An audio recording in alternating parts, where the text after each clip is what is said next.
The numbers never made sense, and nobody stopped them. One lifelong Minneapolis resident told reporters that the Feeding Our Future scheme should have been caught almost immediately. I mean, talk about feeding thousands of children out of a small, place that doesn't seem like it would have the capability to feed this many kids, and yet here we are. I clearly don't think it was looked at very in depth or at all, to be honest with you. If my money is not going, back into the community to help us out or anything like that, yeah, it pisses me off. It's not cool. And if anything, I want my money back. Another resident was more direct and aimed his frustration squarely at state leadership. Either, you have the worst accountants in the entire world, or you just don't care. Those weren't federal talking points. They were coming from Minnesotans, and it kept escalating. One Minnesota resident told Fox News Digital that watching the fraud balloon while taxes stayed high felt like open disrespect. No disrespect to the people who are running it, well, a little bit, but it's like, I feel like they just don't care about the little people. He went on to add, they don't care about the government, don't care about the people that are below them. They don't care about the taxpayers. They only care about how they can get more money in their pockets. Others focused on how long it went on without intervention. And now they're all getting mad. What was this money spent on? 1.26 million. What was that money spent on? There aren't any kids. Ask the owner and the kids. Well, then why are you talking for the owner if you're telling me to talk to the owner? I'm sorry. I'm not understand what you're talking about. Do you have a child here? No. Does anybody? No. Where are the 74 kids? Did you lose them? Did you lose these kids? Do I need to call someone? Do I need to issue an Amber Alert for missing children? Are these children missing? It's not my business that children are missing. 74 infants and toddlers, preschool. The proof's right there. There's no children anywhere. It's from the state of Minnesota right here. I think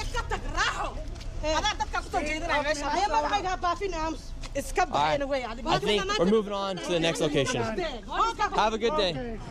The ICE is here. They are going door to door. They are stopping folks on the streets, and they're not just targeting undocumented. They're targeting every Somali person. The fear among the Somali community is real. Today, as of today, the future doesn't look bright. The Somalians should be out of here. They're destroying our country.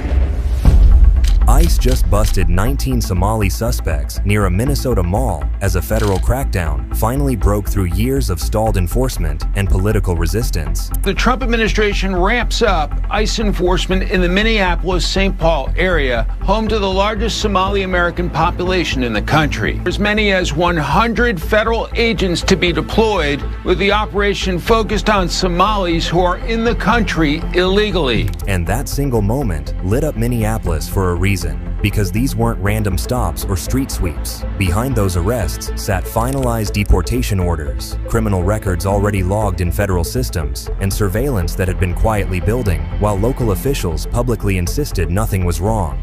These are heinous monsters, rapists, murderers, kidnappers, sexual assaulters, predators who have no right to be in this country, and they must be held accountable. The shock isn't that ICE showed up near one of the most sensitive community hubs in the state. It's that the arrests exposed how many people flagged by the federal government had been walking freely for years, protected by policies that made removal someone else's problem. They contribute nothing.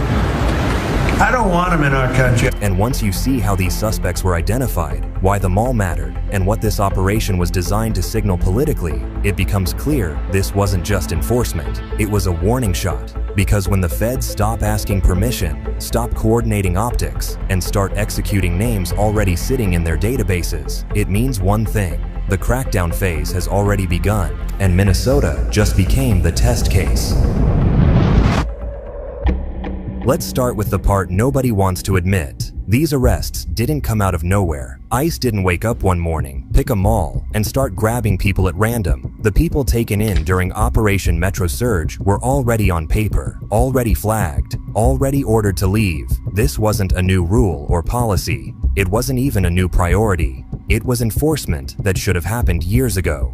According to federal records, many of the suspects already had final deportation orders on their files. Not pending or disputed, final, meaning immigration court decisions had been made, appeals exhausted, and the outcome was clear. So why were they still here? Because the system under the Biden administration essentially didn't work. For years, federal agencies relied on local cooperation to carry out removals the clean, quiet way through jails, transfers, and custody handoffs. But when those handoffs stopped happening, enforcement stalled, and stalled cases don't go away, they stack. So ICE adjusted. Instead of picking people up in controlled settings, agents were forced to find them where daily life happens. That's why locations near community hubs mattered, not for optics, for easy access. And despite the noise online, this wasn't guesswork. What's your name? What's your name? What's your name? What's your name? What's your name? What's your name? What's your name? What's your name? What's your name?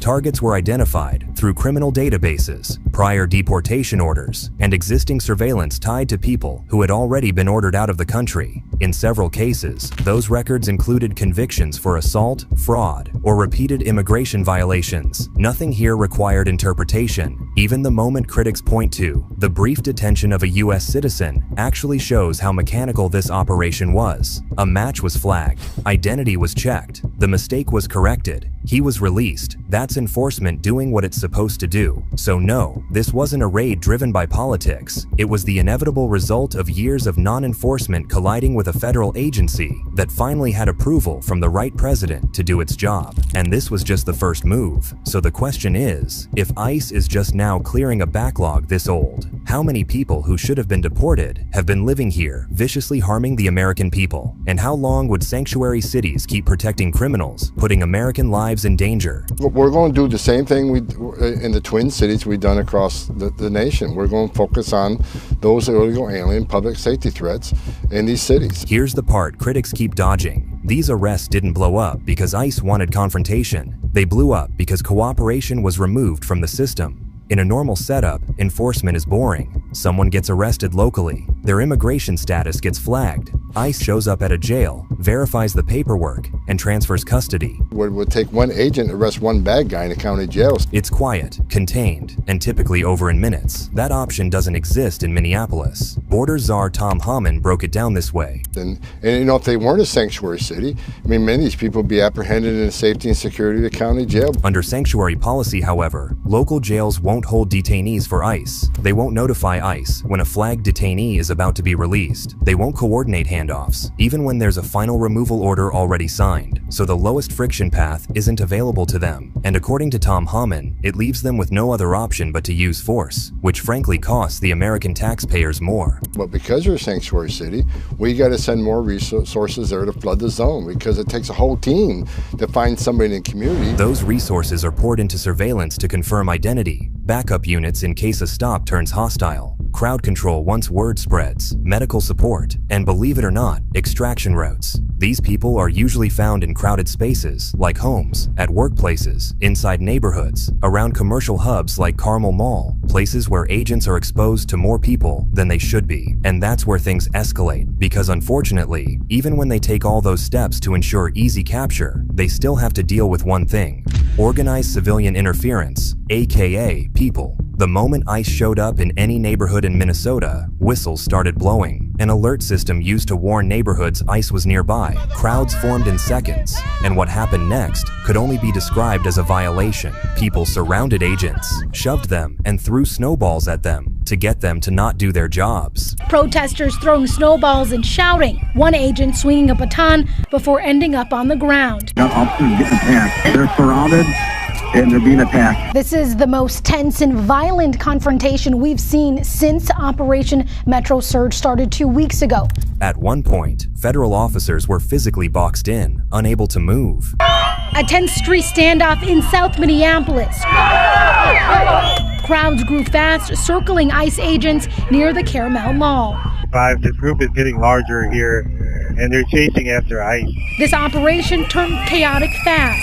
It was so bad that ICE agents had to beg local law enforcement to come in and help them. The Hennepin County Sheriff's Office says that was the moment they raced to respond to a chaotic scene in South Minneapolis. We only have a few officers, but we have, 60 to 70 agitators that are fighting them. They're not answering their phone now, so I don't know if they got knocked out or what, but we need help. But when local law enforcement eventually showed up, they just managed the crowd. They didn't assist with enforcement, because under sanctuary rules, they don't. Can we get more squads here?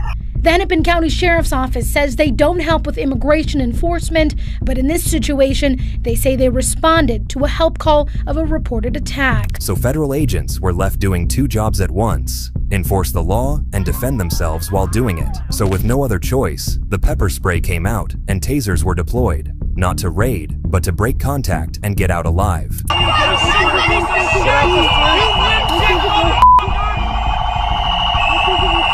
Get off the street! Get off the street! You got sprayed? I'm dying, yeah. Are you okay? No. He's not okay, he's not okay. What happened? They put the spray in his eye. And that's the part that keeps getting flipped in headlines. This wasn't ICE escalating into a neighborhood. This was ICE trying to leave one. City officials called it a federal invasion. But what actually happened is simple. Local policy removed quiet enforcement. Public obstruction removed safe enforcement, which left only force concentration. And once operations reach that point, there's no clean reset button. Every future arrest now assumes resistance. That's the trap sanctuary policy creates. Because when you block cooperation and encourage interference, you don't stop enforcement. They'll still do their jobs. You just make it louder, harder, and impossible to scale down. Which brings us to the next escalation. What happens when the federal government decides it's done adapting and starts imposing terms instead? Here's the part Minneapolis wants separated from this story, and the part federal agencies absolutely refuse to separate, because this crackdown didn't happen in a vacuum. It happened after Minnesota embarrassed itself on a national stage. They came here because they knew and understood that Minnesota was a place where taxpayer money could be taken with little risk and few consequences. Billions of dollars gone. Fake nonprofits, ghost services, years of warnings ignored, and every single time federal investigators peeled back a layer, they ran into the same problem. Local systems either missed it, minimized it, or waved it through. That's the trust break. Once that happens, you can't really expect patience. So by the time ICE showed up in force, Minnesota was already on thin ice in Washington. Federal prosecutors weren't talking about isolated fraud anymore. They were talking about fraud on a systemic scale propped up by initiatives that no longer worked. What we see in Minnesota is not a handful of bad actors committing crimes. It's a staggering industrial scale fraud. First Assistant U.S. Attorney Joe Thompson laid it out publicly during the latest charging announcement, and this is the line that mattered. This fraud is not small, it isn't isolated. Then he quantified it, and even seasoned federal workers were left shocked. 14 Medicaid-funded service categories were flagged as high risk for fraud. Not one program, not two, but an entire ecosystem. Housing stabilization, autism services, adult companion care, integrated community services, non-emergency medical transport, mental health treatment, PCA, and community-first programs. According to investigators, the schemes involved bogus receipts and invoices for meal programs, housing assistance, and behavioral health services, charging the state millions of dollars for services that were never provided. Since 2018, those programs have moved a total of $18 billion over the last few years. When Thompson was asked how much of that money could have been lost to fraud, he didn't hedge. Joe, could you give us a bare minimum of how much of that $18 billion you suspect will turn out to be fraud? I think a significant portion. That statement is why everything changed, because from a federal enforcement standpoint, that's a failure on a massive scale. Thompson went further. He compared Minnesota to other states and said something prosecutors almost never say out loud. You don't see fraud on this scale in other states. And then the line that sealed it. Every time we look under a rock, we find another $50 million scheme. I don't make these generalizations in a hasty way, so when I say a significant amount, I'm talking on the order of half or more. When I look at the claims data and the providers, I see more red flags than I see legitimate providers, and overwhelmingly so. And he wasn't the only one. Former U.S. Attorney for the District of Minnesota during the first Trump administration, Erica McDonald echoed the same sentiments. What happened in Minnesota where fraud was able to run rampant that it didn't in other states? Lack of accountability, frankly. We knew that fraud occurs, and there's warning signs that come with it, and they were ignored in this case. That's an admission that oversight collapsed across multiple systems at once. And that's when Minnesota stopped being treated like a partner. Because once Washington decides a state can't police its own systems, that's where things get way worse. It was at that point Washington stopped treating Minnesota like a partner and started treating it like a risk zone, which is where immigration enforcement enters the picture. From the federal view, fraud and immigration weren't suddenly being linked for political reasons. They were already linked operationally.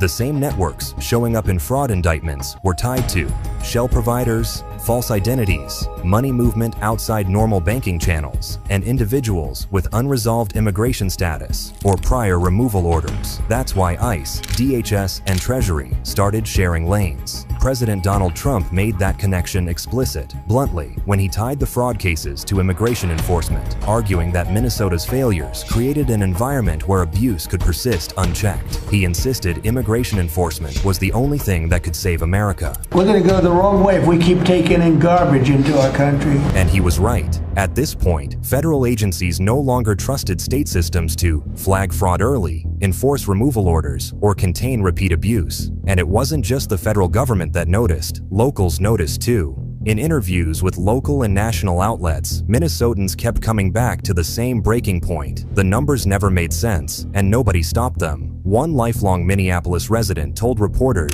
that the Feeding Our Future scheme should have been caught almost immediately. I mean, they talk about feeding thousands of children out of a small, place that doesn't seem like it would have the capability to feed this many kids, and yet here we are. I clearly don't think it was looked at very in depth or at all, to be honest with you. If my money is not going, back into the community to help us out or anything like that, yeah, it pisses me off. It's not cool. And if anything, I want my money back. Another resident was more direct and aimed his frustration squarely at state leadership. Either, you have the worst accountants in the entire world, or you just don't care.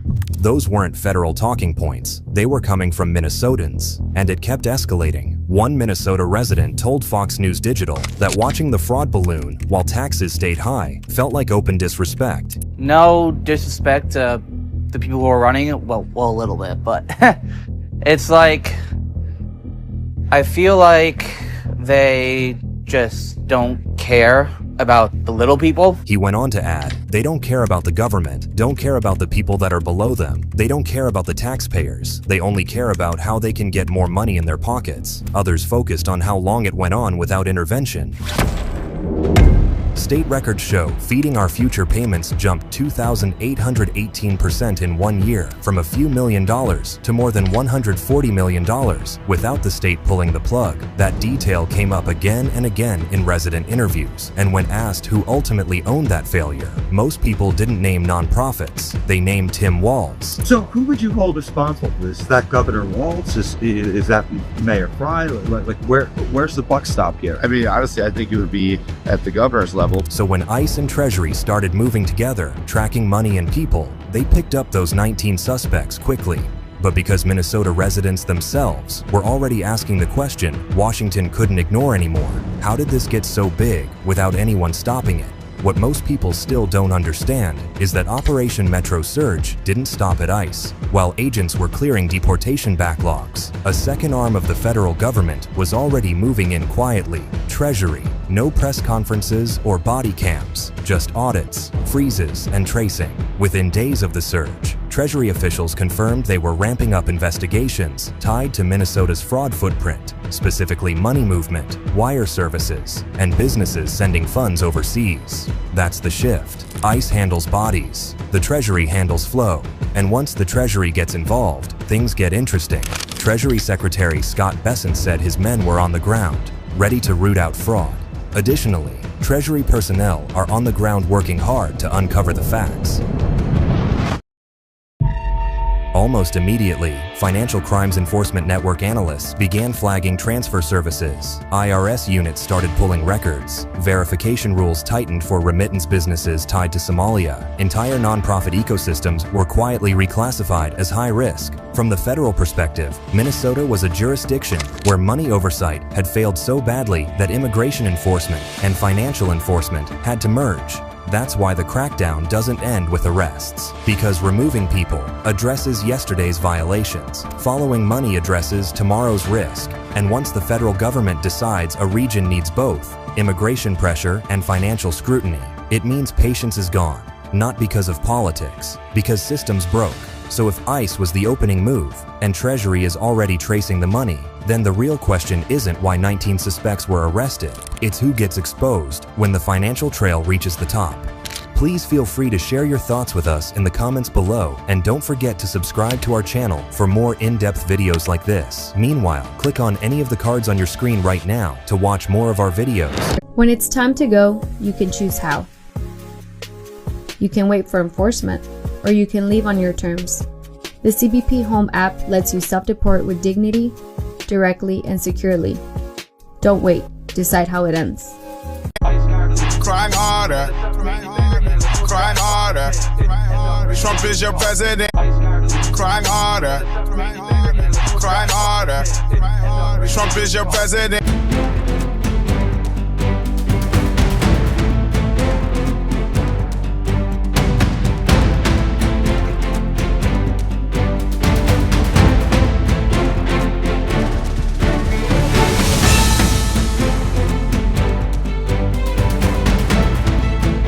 On the 3 unfired casings read, "Hey fascist!" exclamation point, catch exclamation point. Do you think Donald Trump is a fascist? Yes, I do. No one has ever been more dangerous to this country than Donald Trump, and he is a fascist to his core. Hey, let me shut down the city! We are at war! We're in a war right now. We are at war. So you have to be willing to do whatever is necessary in order to save the country. And that's why the gloves are off. Donald Trump and the MAGA Republicans represent an extremism that threatens the very foundations of our republic. And yes, there are many threats to democracy. We see it with these extreme candidates. I just don't even know why there aren't uprisings all over the country, and maybe there will be. You can only push people so far. And then they start to take matters into their own hands. What the American public want is for us to bring actual weapons to this bar fight. This is an actual fight. You know, this is literally call to arms. The MAGA movement is a threat. But Michelle says that, when they go low, we go high. No. With all due respect, if they go low, we don't go high. When they go low, we kick them. We take them to the mud and choke them out. And make sure that they stay down. And you know what? Kick them when they're down, because they deserve it. Get up in the face of some Congress people. We are going to be in your face. We are going to be on your... We have to fight this in the streets. We're going to fight it in the streets. It's time to step out of your comfort zone and step out into the streets. To our Republican colleagues, if you do not see the light, we will bring the fire. Resist! You and your little friend off of Twitter. Y'all about to find out. And if you see anybody from that cabinet in a restaurant, in a department store, at a gasoline station, you get out and you create a crowd. And you push back on them. And you tell them they're not welcome anymore, anywhere. He's not going to have a third term. He may not finish this term. Yes, the last few days you woke up thinking there might be news. Just saying. Just saying. There will be news sometime. Just so you know, there will be news.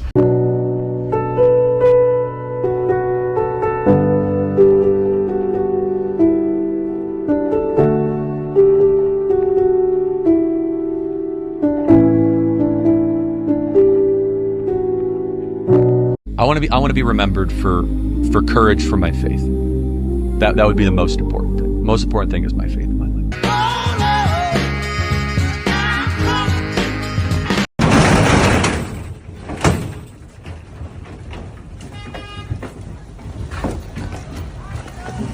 But if you're not happy in the U.S., if you're complaining all the time, very simply, you can leave. You can leave right now. Come back if you want. Don't come back. It's okay too. But if you're not happy, you can leave.